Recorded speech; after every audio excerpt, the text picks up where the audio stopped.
So, naturally, those who observed the nature of their own bodies naturally became vegetarian. When survival was a question, hunting and eating whatever you kill was a natural process. But once society settled down, they could grow what they want as they observed themselves more and more, and life became not about survival, but about enhancing one's life to higher levels of perception and experience. Then turning vegetarian will naturally become… it's a natural process, it is bound to happen everywhere. If you're looking at how to become sensitive to life, how to become perceptive, then what you put into the system becomes very important. I do only one meal most of the days. It'll keep me going the entire 24 hours. Right now, approximately 38% of India's population are pure vegetarians by, traditionally it's like that. Let's say about 50 years ago, nearly 60% were vegetarians, but Western educated doctors have been telling people, if you don't eat meat, you won't get nourishment, you have to eat some meat. So, because of that, some meat has come in, but still in India, meat eating is not like how it's in the West. It is only a side dish, even for non-vegetarian people, it's only a side dish. But why vegetarianism is, we see if your survival is under threat, your entire life is about survival. Once survival is taken care of, now you wonder, what is this all about? Because when survival is in question, it looks like when your survival is fulfilled, everything is going to be great. But once survival is taken care of, you realize that is not the truth. Your life is longing for something else. So survival was very simple and easy, it was a rich land, people survived well. Because of that, they started looking inward and it started developing various things, and one important thing is, nearly 70% of the country's population was always actively spiritual.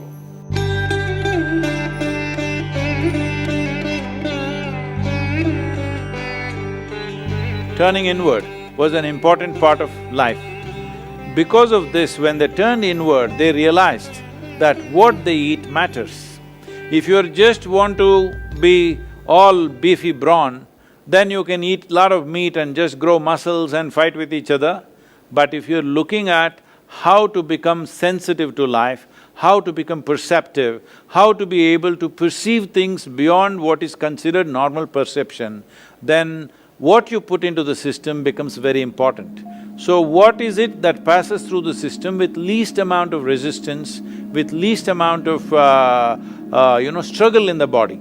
So to put this into perspective, let me put it this way. See, if you eat raw meat, for example, in the human system, compared to carnivorous animals, in all the carnivorous animals, the length of the alimentary canal is only 3 times the length of its body approximately. In all the herbivores, the length of the alimentary canal is 5 to 6 times the length of the body.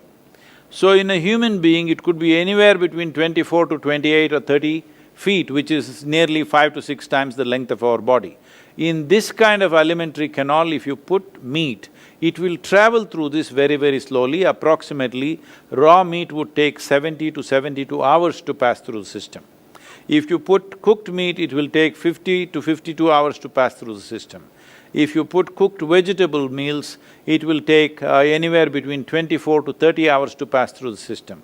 If you put raw vegetables into the system, it will take 12 to 15 hours to pass through the system. If you put fruit into the system, it will take 1.5 to 3 hours to pass through the system.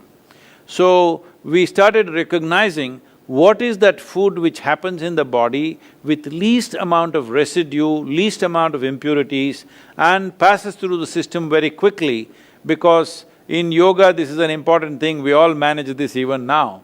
If we eat anything, within 2.5 hours we must be hungry, our stomach must be empty. But we won't eat. Stomach is empty, but we are energetic, so we don't eat.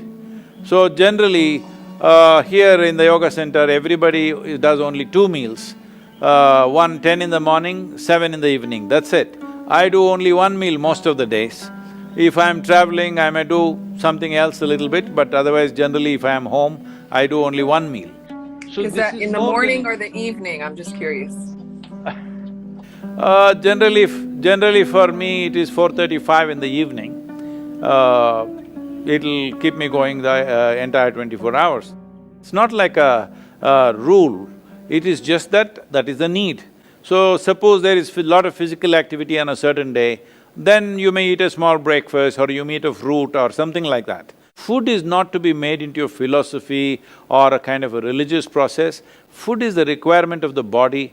If we watch the body, with what sort of food the body is most happy, body is most at ease, you will naturally notice vegetarian or plant-based food, body is most comfortable and is at ease.